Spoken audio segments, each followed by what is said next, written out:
Démocratie veut dire le pouvoir au peuple. En grec, démos c'est le peuple et kratos c'est le pouvoir. Dans un état de droit, celui qui établit les lois a le pouvoir. En démocratie, c'est le peuple qui écrit et vote les lois. Une aristocratie, c'est le pouvoir au meilleur. En grec, aristos, c'est le meilleur, et kratos, c'est le pouvoir. En aristocratie, ce sont les meilleurs qui ont le pouvoir et établissent les lois.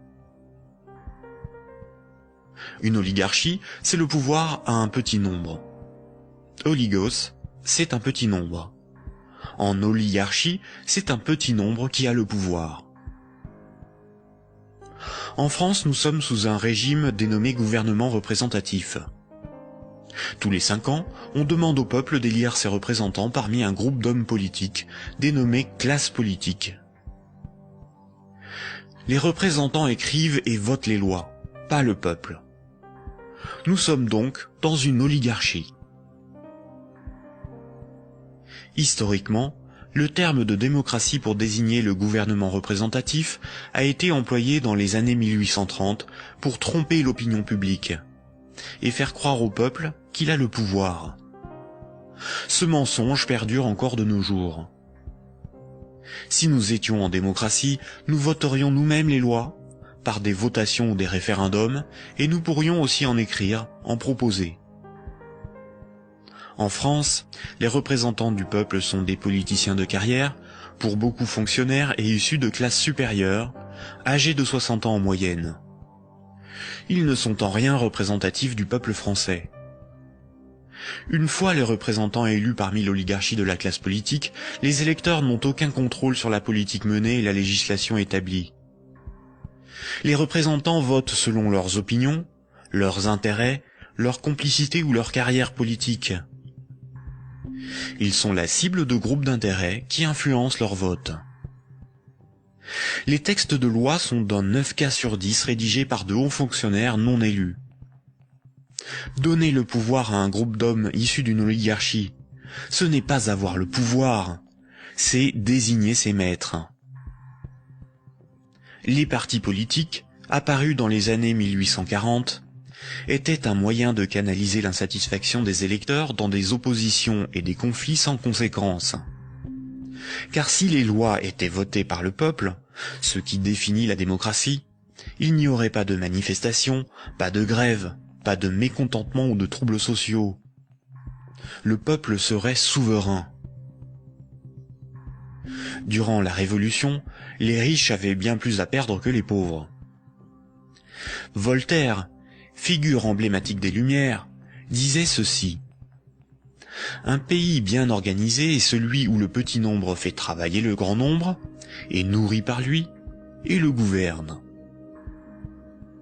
Si le pouvoir était donné au peuple, il aurait défendu ses intérêts propres au détriment de la minorité des riches, des notables et des banquiers. Le gouvernement représentatif, en ne donnant aucun pouvoir aux pauvres, aux ouvriers et aux paysans, garantit la protection des intérêts des plus puissants et des plus riches.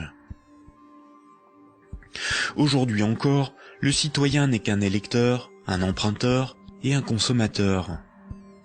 Il est informé par des médias inféodés aux grands groupes financiers et industriels dont ils sont pour la plupart la propriété.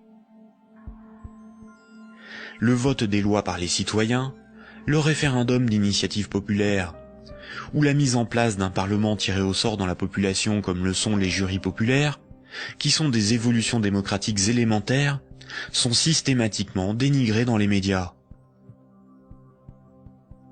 L'Union européenne est une organisation soutenue à l'origine par les élites américaines pour éviter l'apparition d'une puissance concurrente en Europe de l'Ouest. Elle est néolibérale et structurellement antidémocratique. Si les peuples européens écrivaient et votaient eux-mêmes les lois de l'Union, Bruxelles ne serait pas la seconde place de lobbying après Washington.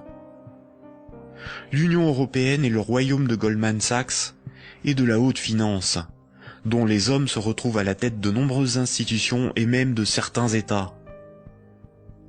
Et nombreuses sont les carrières politiques se prolongeant dans le privé, au service des lobbies ou dans les grandes entreprises.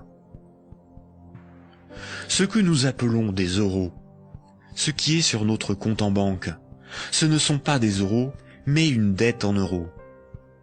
Ce que nous appelons crédit, prêt ou emprunt, ce n'est qu'une création de monnaie temporaire. Ce que nous appelons démocratie n'est pas une démocratie, mais une oligarchie. Ce que nous appelons un citoyen n'est rien d'autre qu'un électeur. Ces manipulations du langage empêchent les intellectuels, les politiciens, les journalistes et les électeurs de penser le monde. Elles dissimulent avec habileté le pouvoir sans égal des corporations, de la finance et du secteur bancaire.